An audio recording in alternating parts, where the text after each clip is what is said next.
Are there dinosaurs in the Arizona mountains? Now, going back to the 40s, there have been reports of people encountering these strange dinosaur like creatures. The most recent sighting comes from a man named Joseph who lived in Phoenix. Now, he said one weekend, him and his friends decided they were going to go camping. And they went to this spot out past the Superstition Mountains near the Tonto National Forest. He said they drove down this desert dirt road and they found this clearing. So they set up camp for the night. And as the sun went down, he said it was a nice, clear night. You could see the moon and the stars, and everything was going great. Well, later that night, they decide to turn in and they go into their tents. As they were falling asleep to the sounds of coyotes howling, they noticed that it went quiet. Something happened to the coyotes and scared them off. That's when they began to hear these strange screams that were sort of echoing through the canyon.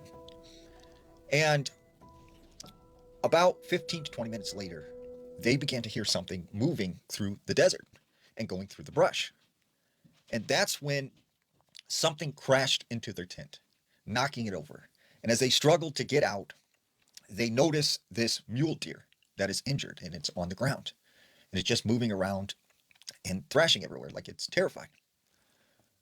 Right behind it, they see something come out of the desert that they described as a giant looking crocodile if it had two human legs and was walking upright. This thing lunged towards this deer. And as it was distracted, they took off running to their SUV.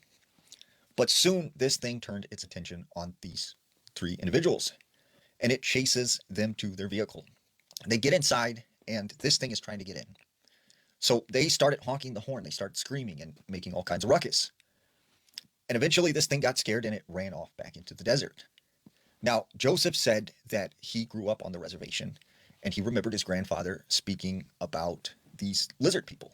And he said they were very connected to the reptiles, to the snakes, and to the lizards. And he wondered if that had something to do with what they seen that night.